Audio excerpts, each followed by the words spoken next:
Bonjour, moi c'est Adèle. Bienvenue sur Humian, un podcast créé par SEW Isocom. Dans ce podcast, on questionne tech, notre IA sur l'industrie de demain. Que ce soit autour des ressources humaines, de la maintenance ou même du développement durable, Tech et des invités répondent à nos et à vos interrogations. Alors, rendez-vous tous les 15 jours autour de ma table pour échanger autour des grandes questions qui animent le monde industriel. Dis Tech, prêt à lancer la discussion ?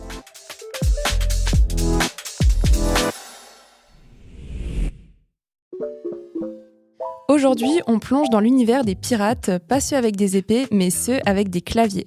En effet, notre podcast du jour va parler de cyberattaque. Ce terme, vous l'avez déjà certainement entendu à maintes reprises, mais pour rappel, une cyberattaque est une action malveillante visant à perturber, voler ou endommager des systèmes d'information, souvent menée via des virus, des piratages ou des ransomware. Ransomware qui est devenu l'une des formes d'attaque les plus répandues et dangereuses puisqu'il faut donner une rançon aux pirates pour établir l'accès à son système. Tout comme nous, l'industrie est également exposée à ce genre d'attaques malveillantes et les entreprises doivent mener des actions pour se protéger. Aujourd'hui, j'accueille Michel Wilt, consultant à CESI, qui accompagne les entreprises avec des solutions et des prestations permettant de gérer et de sécuriser les systèmes d'information en tenant compte des composantes organisationnelles, techniques, humaines et réglementaires. Bonjour Michel. Bonjour. Et j'accueille également Manuel Bord, qui travaille chez SEW Isocom en tant que responsable de la sécurité des systèmes d'information. Bonjour Manuel. Bonjour. Dans un premier temps, on va voir ce que Tech a à nous dire sur le sujet. Dis Tech, comment rendre moins vulnérable la production industrielle aux cyberattaques ? Pour réduire la vulnérabilité de la production industrielle aux cyberattaques, il est crucial de segmenter les réseaux, en isolant les systèmes de production des réseaux informatiques. La mise en œuvre de politiques de sécurité, comme l'utilisation de mots de passe forts et la gestion stricte des accès, est essentielle. De plus, la surveillance active des systèmes et la sécurisation des équipements industriels renforcent la protection.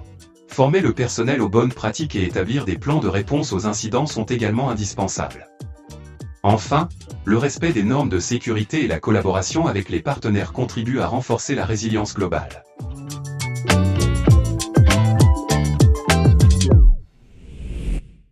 Merci Tech pour la réponse. Michel, qu'est-ce que tu penses de ça ? C'est une réponse très académique.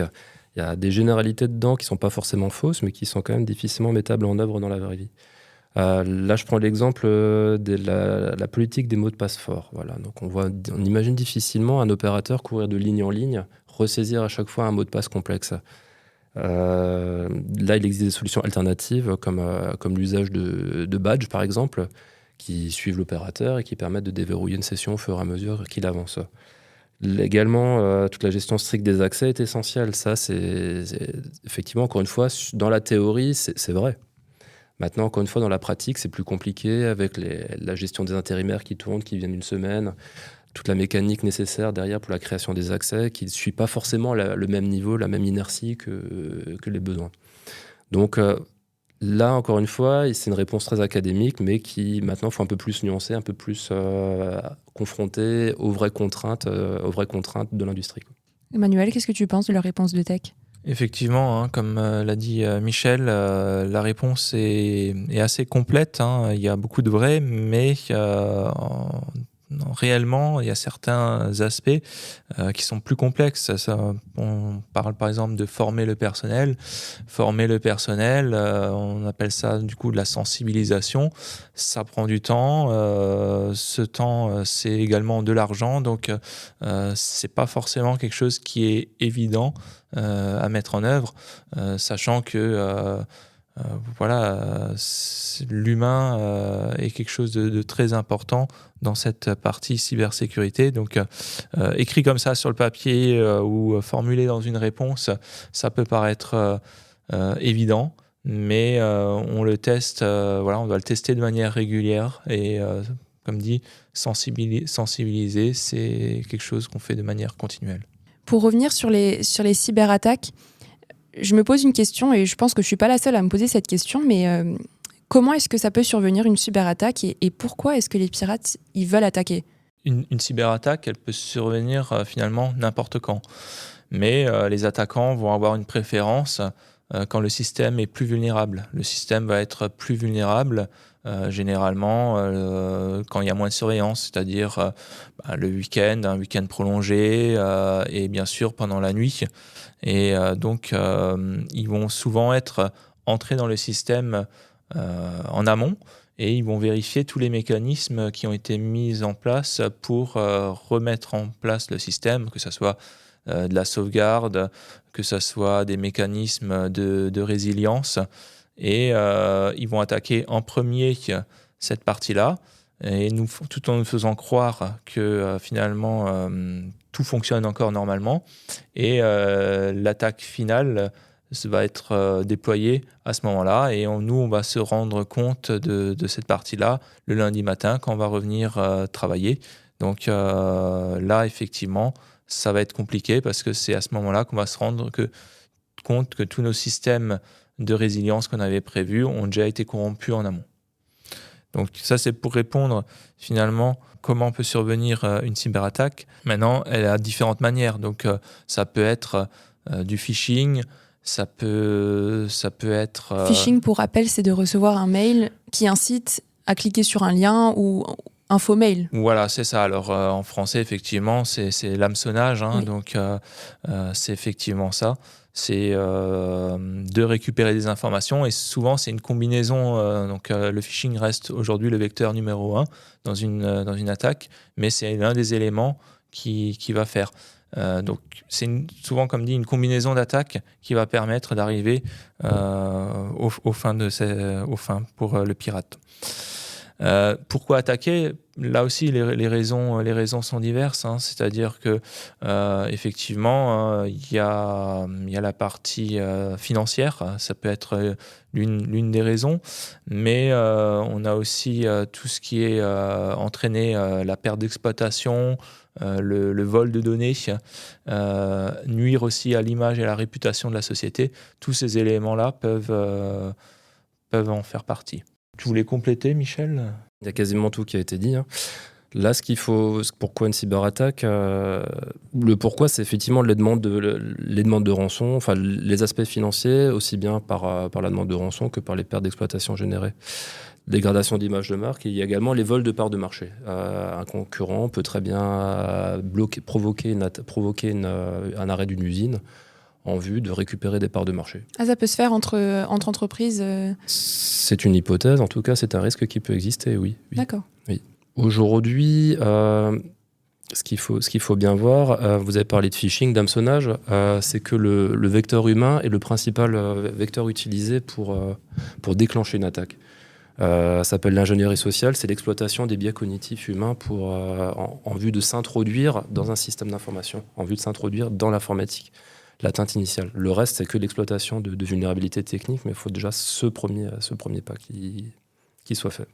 C'est-à-dire que quand le pirate fait de l'hameçonnage, il va faire exprès de faire un mail un peu aguicheur, et il connaît sa cible, ça veut dire. C'est ça, c'est-à-dire qu'aujourd'hui, finalement, cette partie phishing est de plus en plus ciblée.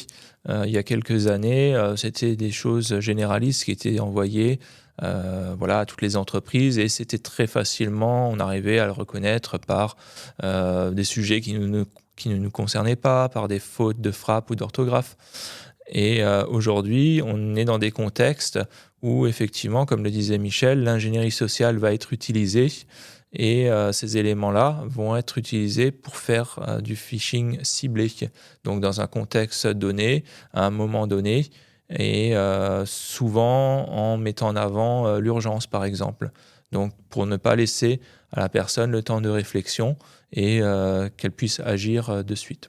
Je pense qu'on a tous déjà reçu, en tout cas ça nous parle, le phishing, l'hameçonnage, je pense qu'on a tous déjà reçu dans nos boîtes mail ou par SMS des messages un peu bizarres. Mais ils ne sont pas forcément bizarres.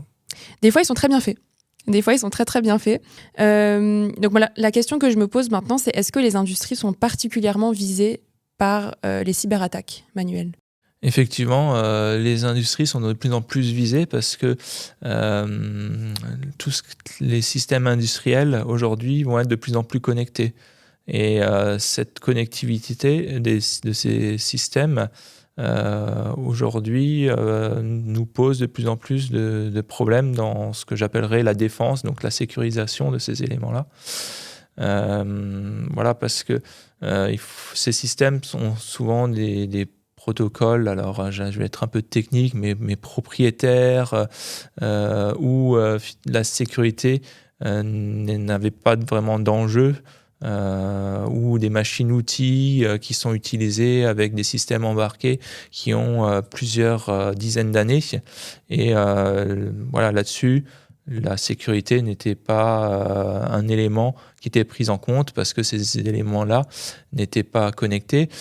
Donc ça, c'est un des aspects. Et aujourd'hui, on a aussi de plus en plus d'IoT, donc des objets connectés qui vont être mis en place. Et il est compliqué de gérer la sécurité de tous ces IoT.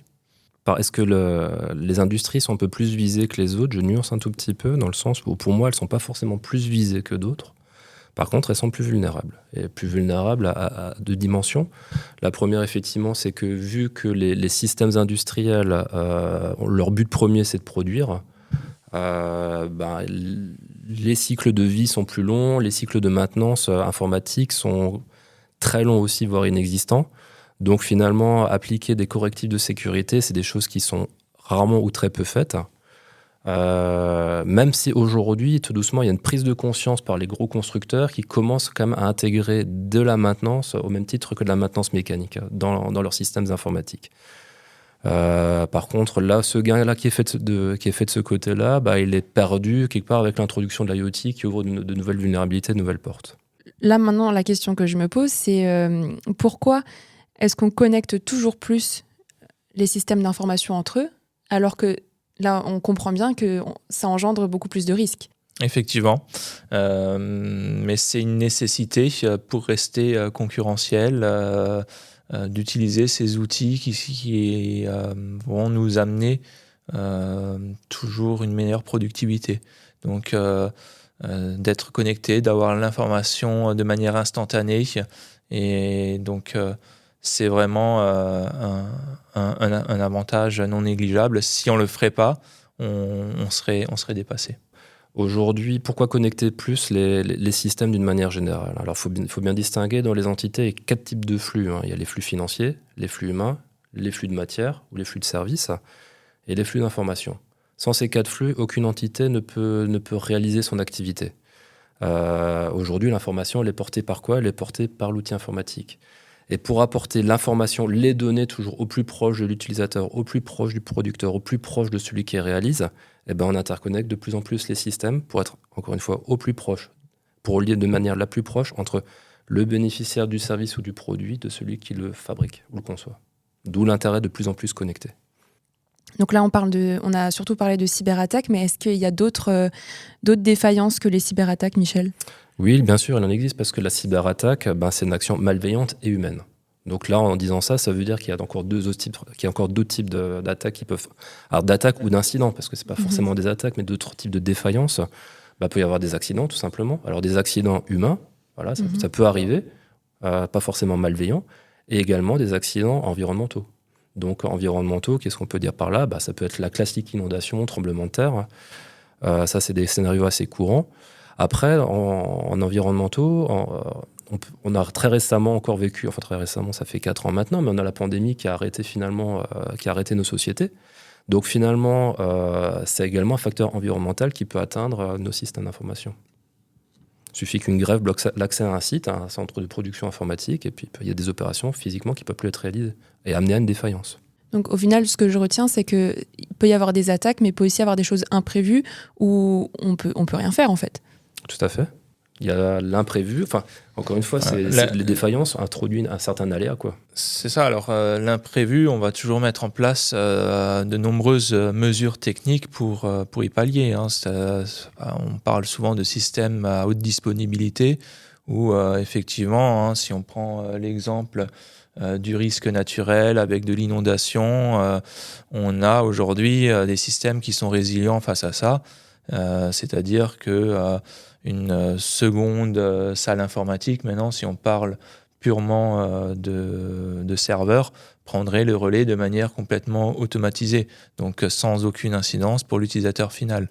Bien sûr que tous les scénarios n'ont pas été envisagés, hein, donc si un site complet serait détruit, là effectivement il y aurait d'autres problématiques à ce moment-là. Donc pour protéger les systèmes d'information aux cyberattaques, quelles actions concrètes peuvent mettre en place les entreprises, en particulier du coup les industries, pour se protéger en fait? Alors, ce qu'a donné l'IA, encore une fois, c'est assez académique, mais ça donne une première base. Moi, je vois ça sous trois grands aspects. La première, c'est sanctuariser. Les réseaux de production, ils sont vulnérables par essence. Donc, c'est quelque part les isoler le plus possible, les endurcir, les sceller, quoi. Donc, c'est encore une fois, essayer de les rendre moins vulnérables, moins exposés. Enfin, en tout cas, comme ils sont vulnérables, c'est de les rendre moins exposés. Le deuxième axe, c'est garder le contrôle. Et là, garder le contrôle, c'est identifier au mieux les utilisateurs, gérer au mieux ces accès. Quand on dit garder le contrôle également, c'est mettre en place une surveillance. Une surveillance la plus étendue possible, la plus large possible en termes de couverture. Le troisième axe, c'est se prémunir. S'il se passe quelque chose, comment réagir ? C'est de disposer des ressources pour repartir suite à une défaillance, suite à une attaque. Alors on parle de gestion de crise déjà en premier lieu. Alors la gestion de crise, ça coule pas de source, hein. C'est qui fait quoi, quand, comment. Et qui fait quoi, pas que sur le plan informatique, c'est qui fait quoi, comment on communique avec les partenaires extérieurs, comment on communique avec les clients.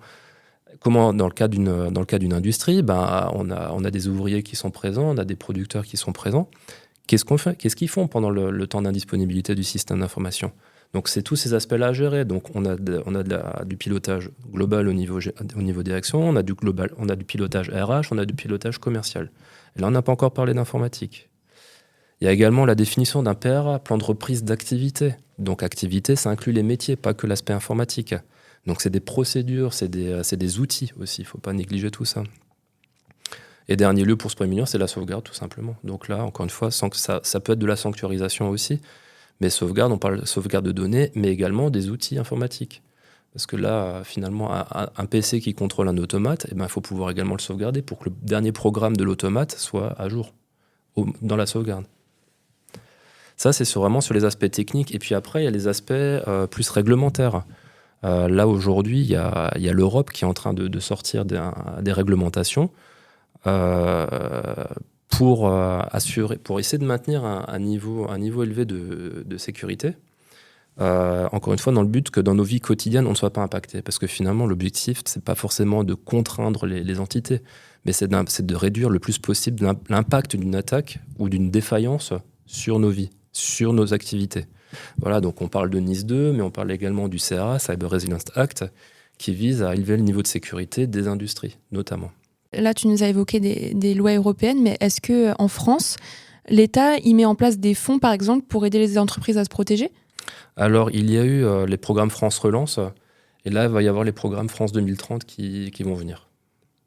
Manuel, est-ce que tu peux nous parler d'un point de vue SEW Usocom ? Quelles sont les choses qui sont déjà mises en place ou qui sont en vue d'être mises en place pour se protéger des cyberattaques ? Oui, tout à fait, oui. Donc, effectivement, alors un des premiers aspects, j'en parlais tout à l'heure, la sensibilisation. On essaye de faire énormément de sensibilisation auprès de nos utilisateurs. On essaye de varier les types. Voilà, donc là, ça, c'est quelque chose qu'on doit faire de manière continuelle. Donc, ça, c'est sur un plan, on va dire, plus humain. Après, du côté technique, on a effectivement tout un système de sauvegarde. Alors, je ne vais pas rentrer dans un détail, mais c'est un système de sauvegarde, ce qu'on peut appeler le modèle 3-2-1, donc avec différents types de médias, des systèmes du coup différents qui sont résilients, comme l'a suggéré aussi la réponse de Tech, c'est que on a un système de segmentation qui est en train d'être mis en place, donc pour scinder vraiment les différents usages sur le réseau. On travaille également, actuellement, on est dans une démarche de certification ISO 27001. Donc, pareil, Ça nous donnera une certaine maturité sur cet aspect cyber-résilience. C'est quoi l'ISO Alors, l'ISO, c'est une démarche volontaire qui nous permettra finalement de justifier qu'on pilote notre sécurité informatique. Ça ne nous donne pas forcément un niveau, ça ne veut pas dire qu'on est bon. Il serait un peu... aucune entreprise n'est à l'abri d'une cyberattaque. Donc, mais ça nous donne un certain niveau dans le sens où la sécurité informatique est pilotée. Peut-être que par rapport à d'autres entreprises, vous avez mis plus de choses en place pour vous protéger. J'espère. Après... La base de l'ISO, c'est la gestion des risques. Donc là, le fait d'identifier, de gérer ces risques permet petit à petit, par le mécanisme d'amélioration continue, d'élever le niveau de sécurité de l'entreprise qui se lance dans une telle démarche. Après, effectivement, on parlait tout à l'heure, Michel me parlait de NIS 2, donc la certification ISO qui est une volonté de l'entreprise permettra de couvrir une grande partie de ce qui sera demandé dans la prochaine réglementation NIS 2. Je rebondis donc sur la sensibilisation des collaborateurs. Comment sensibiliser des collaborateurs, surtout peut-être des collaborateurs qui sont pas du tout, enfin qui comprennent pas forcément, qui n'arrivent pas à identifier les risques, qui n'arrivent pas à identifier les attaques. Comment on fait pour leur faire comprendre ? C'est vrai que c'est un sujet très compliqué, mais en fait, alors il y a plusieurs mécanismes. Il y a la répétition, malheureusement. Il faut répéter les choses. Je l'ai dit tout à l'heure, par différents moyens, mais aussi leur expliquer en fait par des choses concrètes, c'est-à-dire de faire ce qu'on a fait très récemment, une fausse campagne de phishing, et ensuite ne pas les pointer du doigt par rapport à cette erreur, mais leur expliquer la manière dont ils auraient pu la détecter. D'autres mécanismes qui peuvent être mis en œuvre, mais qui ne touchent pas l'ensemble des utilisateurs, mais c'est des exercices de gestion. C'est des exercices de gestion de crise, par exemple. Là, ça touchera un public un peu plus restreint, mais le fait de s'exercer, de se mettre en situation, de devoir réagir, de devoir réfléchir sur une crise sur une situation de crise, permet déjà un peu de se projeter dans du concret et de sensibiliser, de mobiliser, surtout de fédérer différents utilisateurs, différents types de populations d'utilisateurs autour de la nécessité il y a peut-être des choses à faire, quoi. Manuel disait tout à l'heure en off, avant qu'on enregistre le podcast, qu'en fait l'humain c'est le maillon faible. Oui, effectivement. Oui. Oui, toujours aujourd'hui. Et au fur et à mesure qu'on en parle, je comprends, parce que au final de tout ce qu'on s'est dit, tout part de l'humain. En tout cas, quand on se fait attaquer. Et dans la combinaison d'une attaque, l'humain a son rôle à jouer. Voilà. Alors tout ne part pas forcément de l'humain, mais l'humain est effectivement le maillon faible. C'est celui qui est exploité en priorité. Aujourd'hui, les vulnérabilités techniques exposées, celles qui sont exposées à Internet, celles qui sont exploitables par les attaquants, sont quand même relativement réduites. Je ne dis pas qu'elles sont nulles, elles sont relativement réduites. Mais comme les attaquants ont quand même une notion de rentabilité dans leurs attaques, ils ne doivent pas épuiser leurs ressources sur des défenses techniques qui sont trop perfectionnées. Qu'est-ce qu'ils font alors ? Ils se rabattent sur le maillon plus faible, donc l'humain, quoi. C'est plus facile. C'est plus facile. Et encore dans ce cas de figure, effectivement, s'il y a des vulnérabilités, c'est derrière parce que les personnes n'ont pas forcément patché ces vulnérabilités. Donc ça reste de l'humain. Donc quand on parle de l'humain, c'est l'humain au sens large. C'est pas forcément la personne qui va cliquer effectivement sur un lien malveillant, mais c'est peut-être l'humain, donc au niveau, là je parle plutôt informatique de la chose, qui n'aurait pas corrigé son système ou qui n'aurait pas appliqué les bonnes recommandations en termes de sécurité. Est-ce que, là c'est une question un peu bonus, mais est-ce que à l'avenir, avec l'arrivée des nouvelles générations qui baignent dans Internet, est-ce que vous pensez que on sera moins vulnérable à ces attaques parce que les nouvelles générations auront baigné là-dedans, ou bien ce sera encore plus difficile de les détecter parce que les attaquants sauront encore plus ciblés? Je ne pense pas que cette arrivée de nouvelles générations va beaucoup changer les choses. C'est juste les méthodes qui ont changé. Maintenant, les biais cognitifs resteront les mêmes, ceux qui seront utilisés resteront les mêmes. Le niveau de sensibilisation sera peut-être un peu plus élevé, et encore, je ne suis même pas certain.